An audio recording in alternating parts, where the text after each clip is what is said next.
आजचा आपला व्हिडिओ असणार आहे HRXच्या ट्रॉली बॅगच्या रिव्ह्यू बद्दलचा। हा व्हिडिओ करण्यामागचं कारण म्हणजे मी कालच मला रात्री ही बॅग रिसीव झाली। तर ही बॅग घेण्याआधी मी 2-4 दिवस बऱ्याच प्लॅटफॉर्मवरती हिला सर्च केलं, जसं की फ्लिपकार्ट, ॲमेझॉन आणि यूट्यूबवरती हिच्या रिव्ह्यू बद्दलचे व्हिडिओ पण पाहत होतो।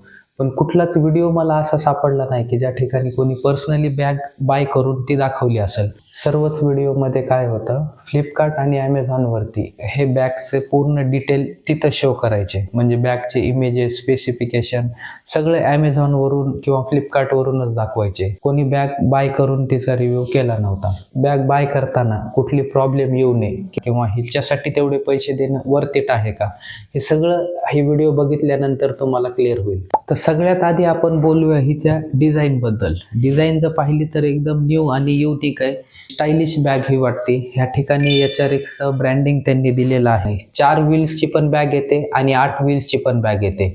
आणि हे जे मटेरियल आहे, आता हे थोडंसं दबतंय, तुम्ही म्हणताल ह्याची क्वालिटी तर बरोबर नाही आहे, ही बोटा नाही दबल्या चालली। तर याच्यामध्ये 2 मटेरियल असतात, पॉलीप्रॉपिलीन आणि पॉलीकार्बोनेट। तर ह्या दोन्हीचाही यूज वेगवेगळ्या कारणासाठी होत असतो, तर ते पुढील व्हिडिओमध्ये मी तुम्हाला सांगालच। हे ई वॉरंटी कार्ड, याच्यावरती एक बारकोड आहे, ते स्कॅन करून आपल्याला वॉरंटी ॲक्टिवेट करावं लागते। तर याला 5 वर्षाची कंपनीकडनं वॉरंटी आहे। पावसामध्ये किंवा पाण्यात काही हिला प्रॉब्लेम येणार नाही। तर याला हे ॲक्रेलिक मेटलचा हा हँडल दिलेला आहे। इझी ॲक्सेसिव्ह लॉक पण ह्याला कंपनीकडून देण्यात आलेला आहे। तर आता आपण पाहूया बॅगच्या स्पेसबद्दल, याच्यामध्ये किती लगेज कॅरी होतं। फ्लिपकार्टवरती असं दिलेलं आहे की ह्या बॅगमध्ये 10 शर्ट, 5 जीन्स, 3 जॉकेट आणि 3 शूज तुम्ही कॅरी करू शकता।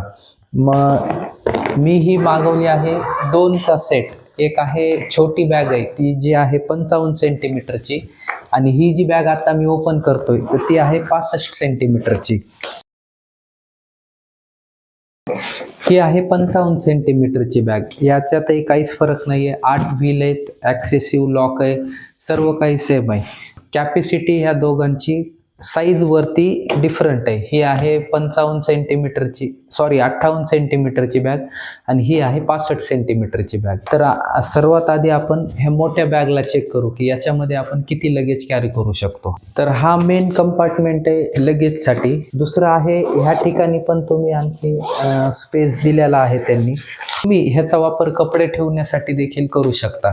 त्याच्यानंतर हे तुम्ही ह्या प्रकारे ह्याला लॉक करून ठेवू शकता। आणि HRXनं आणखी एक सगळ्यात मोठी म्हणजे मला आवडलेली गोष्ट म्हणजे त्यांनी ही शूज बॅग फ्रीमध्ये दिलेले आहेत। दोन्ही बॅगमध्ये आपल्याला ह्या बॅग मिळतात। जर तुम्हाला शूज कॅरी करायचे असतील तर ह्यामध्ये शूज, चप्पल ठेवून तुम्ही ह्या कंपार्टमेंटमध्ये ते सेपरेटली ठेवू शकता। आणि वेट पाऊच एक सेपरेट त्यांनी दिलेला आहे। ट्रॅव्हलिंग करताना जर आपले काही ओले कपडे असतील, अंडरगार्मेंट्स आहे, तर हे तुम्ही इथं सेपरेटली ठेवू शकता। हे झालं 65 सेंटीमीटरच्या बॅगचा स्पेस। आता आपण 58 सेंटीमीटरच्या बॅगचा स्पेस पाहूया। तर ह्या ठिकाणी तुम्ही पाहू शकता, हे मॅन्युअली 00 वरती कंपनीकडूनच सेट आलेले लॉक सेट आहे। याला इथे एक बटन आहे, त्याला मागं प्रेस केल्यानंतर हे लॉक उघडलं जातं। याला नंतर नंबर सेट करून तुम्ही लॉक करू शकता। आणि ह्याही बॅगला सेम तसंच आहे। यामध्ये 2 कंपार्टमेंट आपल्याला दिलेले आहेत, सेम जसं मोठ्या बॅगमध्ये आहे तसंच आहे। इकडेही लगेज ठेवू शकता, इकडेही लगेज ठेवू शकता, ॲक्सेसरीज किंवा मग काही वस्तूसाठी हे। आणि जसं की तुम्हाला सांगितलं होतं, ह्यामध्ये एक सेपरेट शूज आणि चप्पल कॅरी करण्यासाठी बॅग HRX कडून देण्यात आली आहे। आणि यालाही सेम वेट पाऊच आहे। जसं की व्हिडिओच्या सुरुवातीला मी सांगितलं होतं, 4 व्हील आणि 8 व्हील यांचा फरक काय ते आपण व्हिडिओमध्ये पुढे पाहूयात। आणि बॉडी मटेरियल जे आहे ह्या ट्रॉली बॅगचं, तर त्यामध्ये 2 येतात, पॉलीप्रॉपिलीन आणि पॉलीकार्बोनेट। तर पॉलीकार्बोनेट जो आहे तो हार्ड केस असतो, आणि हा जो आहे तो सॉफ्ट केस आहे। ज्यांना एरोप्लेननं, विमानाने जास्त प्रवास करायचा आहे त्या लोकांसाठी तो बॅग सेफ्टी असतात. कारण बरेच लोक किंवा व्हिडिओ पण पाहिले असतील आपण की एअरपोर्टवरती लगेच त्यांचं व्यवस्थित बॅग ठेवत नाहीत, ते चेकिंग नंतर फेकून दिल्या जातात, हे करतात. तर मग त्या हिशोबाने ते पॉलिकार्बोनेट मटेरियल एअरपोर्टने जे विमानाने जास्त प्रवास करतात त्या लोकांसाठी फायदेशीर ठरते. तर ट्रॅव्हलिंग ट्रेननं वगैरे किंवा बसनं आपण जर ट्रॅव्हल करत असतो तर एवढं काही इश्यू ह्या बॅगला येणार नाही. कारण बऱ्याच यूट्यूब व्हिडिओमध्ये मी रिव्ह्यूमध्ये पाहिलं की पॉलिप्रॉपिलिनला त्यांनी सजेस्ट केलं नव्हतं. त्यांचं म्हणणं असं येत होतं की पैसे जर तुम्ही खर्च करत आहात तर पॉलिकार्बोनेटच घ्या, त्याचा केस हार्ड असतो, पण याच्याने आपल्याला काही प्रॉब्लेम येणार नाही. आणि सगळ्यात मोठा त्यांच्यातला डिफरन्स जो आहे, आता मी ह्या दोन बॅग 65 सेंटीमीटर आणि 58 सेंटीमीटर ह्या दोन्ही बॅगचा कॉम्बो मला 2700 रुपयाला पडला फ्लिपकार्टवरती. आणि तेच जर मी पॉलिकार्बोनेट मटेरियलमध्ये जर गेलो असतो तर मला एक सिंगल बॅग तिथं 3500ला पडू लागली. तर हे मेन डिफरन्स आहे त्याच्यामधला. 3500ला एक बॅग येणार होती आणि 2700 रुपयामध्ये मला ह्या दोन बॅग आल्या.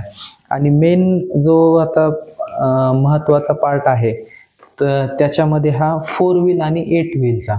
ज्या वेळेस तुम्ही लगेच पूर्ण भरता, बॅग पूर्ण फुल भरलेली असते, त्यावेळेस 4 व्हील जे बॅग आहेत त्या चलायला थोड्याशा हार्ड जातात, म्हणजे त्याला ओढावं लागतं. पण ह्या बॅगमध्ये सामान भरल्याच्या नंतर फुल जरी सामान भरलं तुम्ही तर ह्या इझिली मूव्ह होतात. बॅग घेताना हे पण लक्षात ठेवा की 4 व्हीलची बॅग घेण्याऐवजी कधीही प्रेफर करा 8 व्हीलची बॅग घेण्यासाठी. जसं की मी सांगितलं याचा उपयोग काय आहे, तर ते फक्त दोनच गोष्टी आहेत. त्याचा हार्ड केस आहे, ह्याचा सॉफ्ट केस आहे. पडली बॅग तरी काही ह्याला प्रॉब्लेम येणार नाही आणि 5 वर्ष HRX कडून ह्याला वॉरंटी आहे. हा कुठला प्रमोशनल व्हिडिओ नाही आहे.